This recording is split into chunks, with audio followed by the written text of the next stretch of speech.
Oh, I have, yeah, technology. Thank you, guys. First of all, I need to thank Gabriel. Thank you so much for the welcome. Unbelievable. And Martina and all of you that are here. I hope you'll enjoy. I want to take you to a little bit of an introspective journey, which is going to be a short one, because that's where everything starts from. It's not that just putting a cover out there, but it's first, let's do first thing first, which is start from us.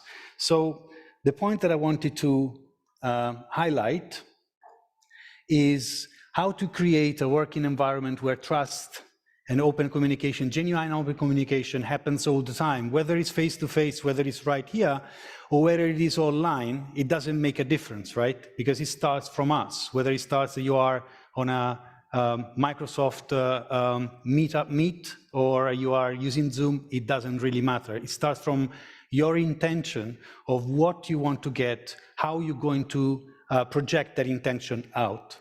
And I would like to start with, and then of course, technology and the newfound freedom. I wanted to share a couple of words right at the beginning. I mean, who of you are enjoying this new way of working? Are you gaining more freedom of it? Are you hating it? Are you loving it? Anybody that feel that it's a bad thing to now work remote? I mean, personally, I've gained approximately 3 hours a day. 3 hours, commuting time from home to Adelshof, 3.5 hours a day.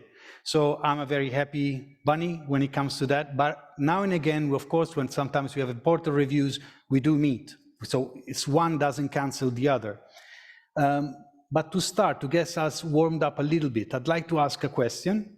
And I don't want to put you on the spotlight light as such. I want you just to ponder it within yourself. As I said, it's going to be a little bit of a internal journey. And the question is, how would you like to be treated?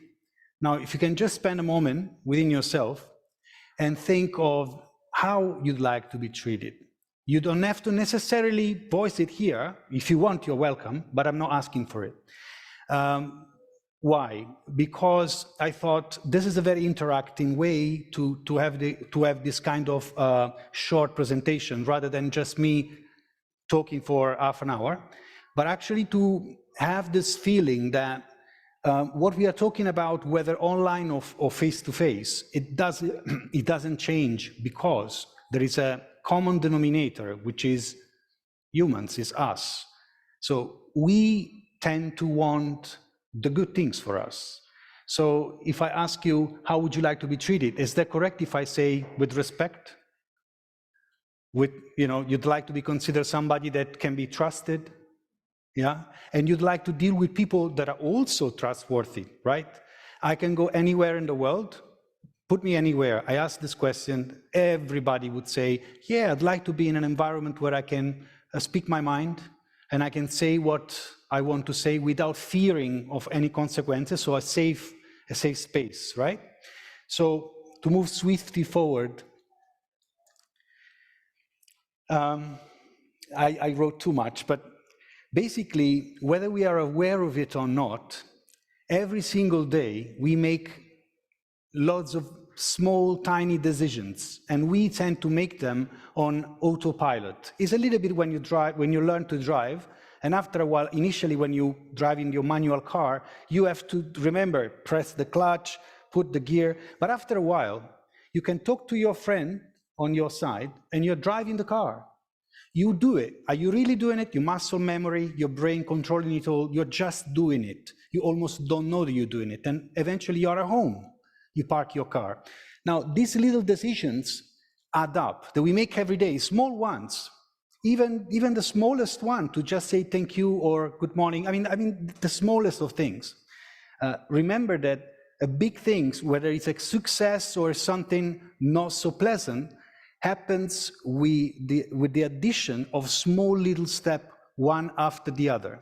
You never create a big success out of the blue. It's a lot of things that are lying one after the other. So every day we take a lot of decisions, whether we are aware of it or not. And I'd like to say that it's on every single one of us, especially in this room and the work that we are doing, right? Because we we are working also with technology, to consciously choose what kind of impact we want to make. So by that, what I mean?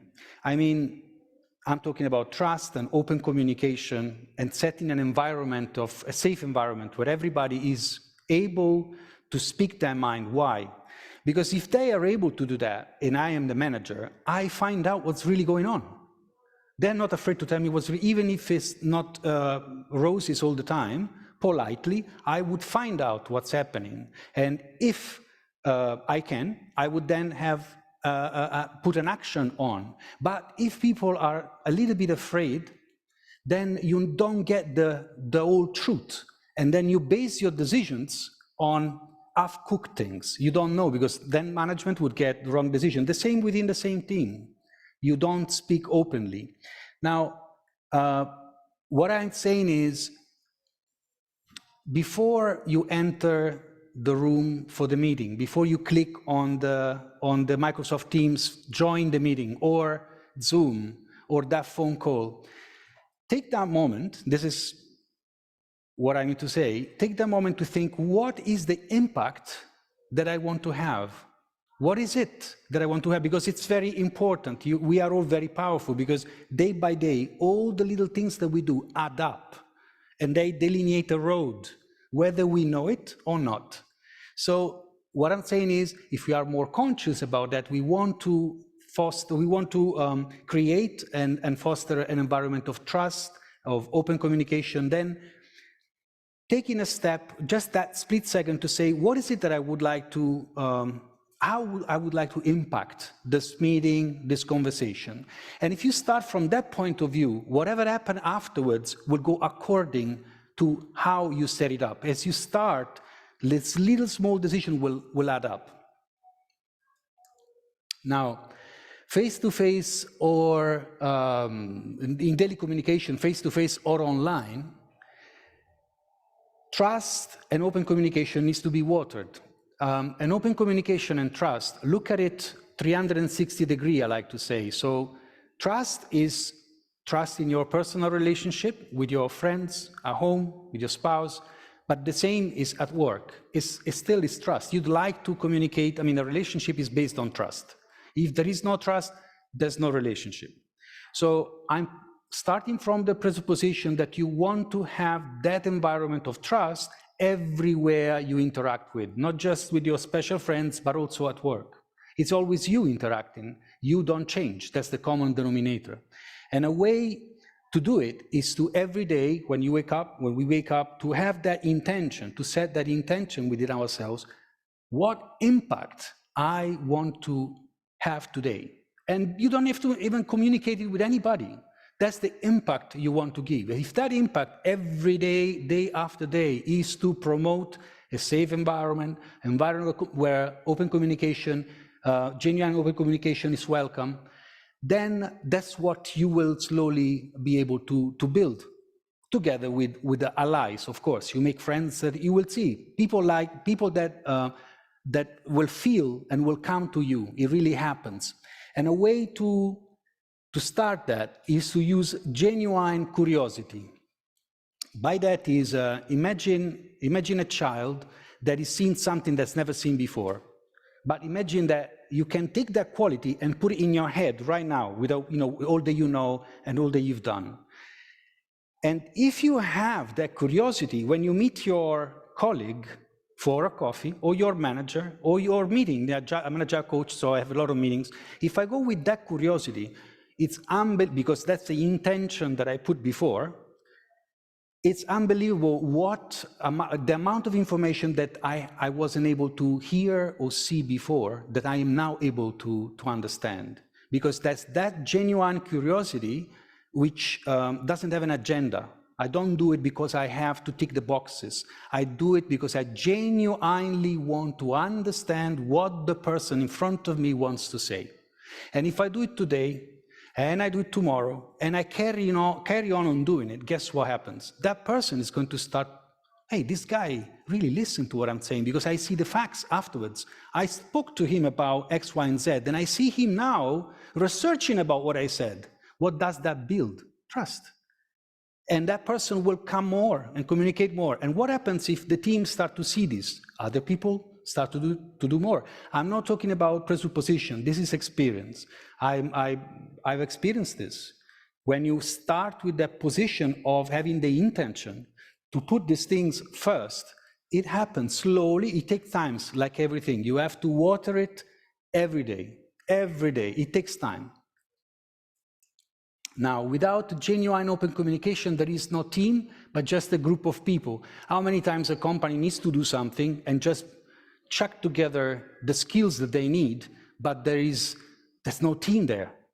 These guys don't know why they're even there. Unfortunately, I've experienced that. It takes a lot of work, but it's a beautiful work when you start to slowly create that communication. I mean, just to name an example that we all can connect with, Steve Jobs, amazing guy, totally amazing guy. But do you think he would have been able to do what he's done without the team? The team was on fire. The team was unstoppable. We were talking before with Gabrielle, and we were saying, you know, her experience, her team could do anything, throw at her any problem. And I said, were you having fun? Hell yes. Were you working hard? Oh my God, yeah, but it was fun. So do we want to go that? We're not just looking at to just pass the mark, just pass the exam. No, we are looking at going beyond, just really fully express who we are. We need trust. We need a place where we can communicate and we can show who we are. Take off the clothes, so to speak. Not stripping naked, but take off the mask that we generally put on sometimes when we go to work, and just be plainly who we are. And you'll find out that your mates, your colleagues will love you, will love to do that. They'll do the same. They won't need to remember what they said because it's who they are. So they won't need to make up anything anymore. They just express who they are. Now, oops, okay, too soon. I was meant to say before this one a little bit of a strange quote that I come across a bunch of days ago, and when I was offered to come around, and I said, okay, I'll slide it in. I don't want an answer from this. I don't want an answer from this. It's just to stimulate the curiosity and some chain of thoughts that you might want to think about it in the future. I don't know. But Shakespeare says that if we are true to ourselves, right? If you are true to ourselves, we can't be false with anyone else. And then I felt, all right, cool. But then if I am not entirely true with my colleague or my spouse or my teenager son, can I be true to myself? Question mark. I'm not going to answer. We don't have to answer now, but just a thought, because it comes back from the beginning of this conversation I mentioned. It comes back from the origin is us. What impact do we want to make every single day? Right, this is something that was actually a note for me to remember, a little anecdote. Not long ago, about a month and a half, 2 months ago, I watched an interview with a guy, a CEO and a teacher called Jeff Sandefer.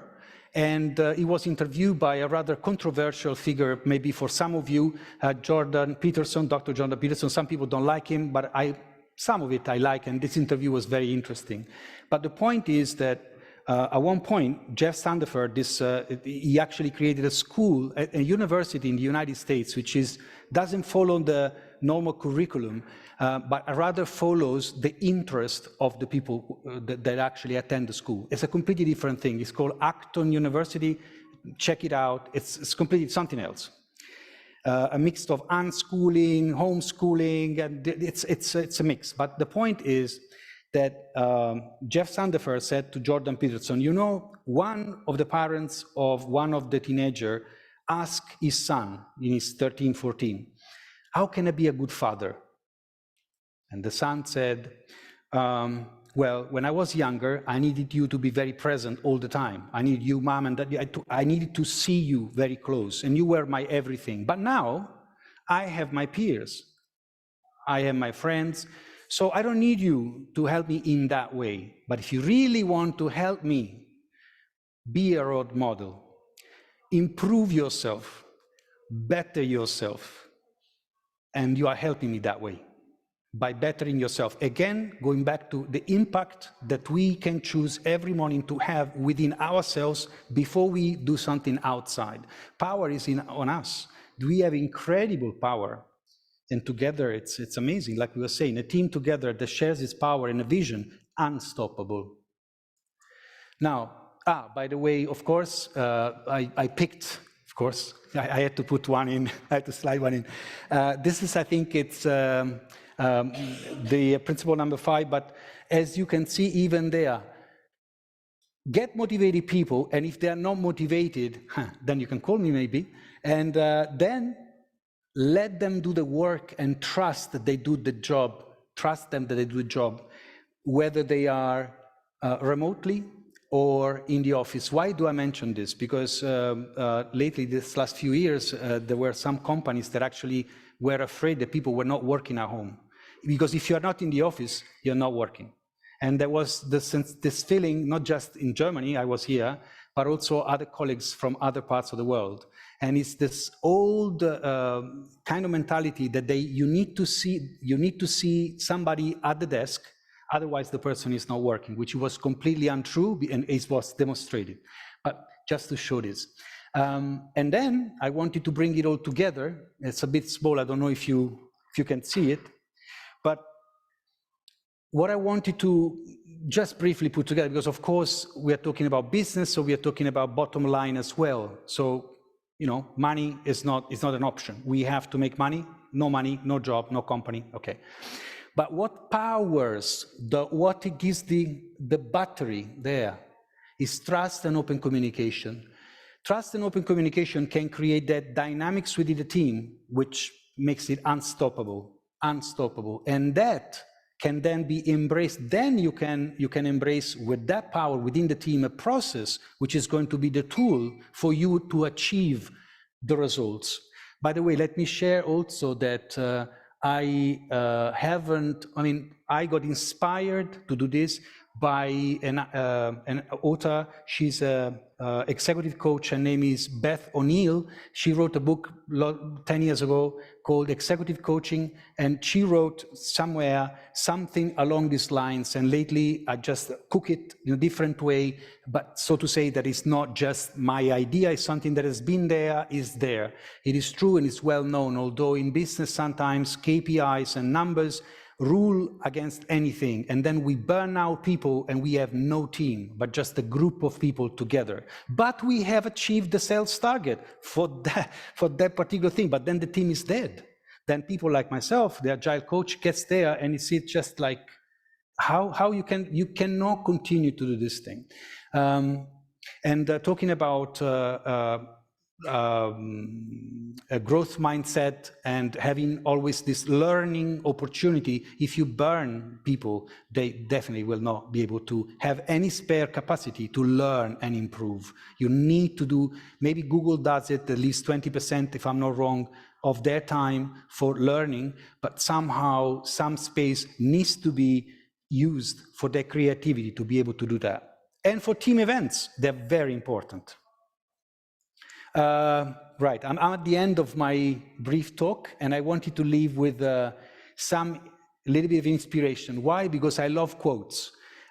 Quotes in a very short space give a lot of information, which stays with you beyond, hopefully, today. And whatever you do, whatever I do, whatever anybody does, the person will remember. If he had a good feeling, they will remember. They will remember how you make them feel. And I deal with this every single day. I can't lie in my job. If I lie, it smells bad. A mile away, they can spot me. I have to go there on my bad day and just, do the best I can, but I'm open. I have to be transparent. There is no other way around, guys. There's no other way around for everybody. We have to show who we are. There's no other way around. And that is the key ingredient to make an amazing team, because then you are who you are. You are the best at who you are. And this is something that we forget. And finally, last quote is, if you are like me, I forget what I hear. I hear so much stuff, and now technology and everything, and I'm in the field of artificial intelligence. It's like everything over my head is too much. But what I see, sometimes I tend to remember, especially people that have a good impact on me, especially if I meet somebody that I know I can learn from. Something inside of me is somehow smart, more than me, I don't know what it is, that it's like, oh, you can learn there. I don't mind if the person tells me, please hold my bag.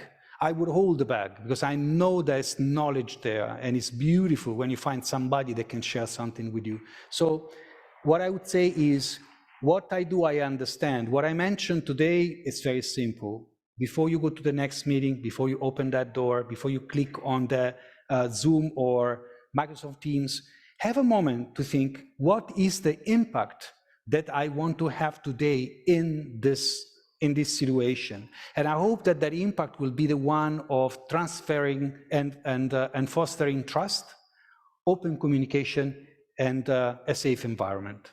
And thank you. Carlo, I liked when you showed this Agile manifesto, because Yeah. you need to know that in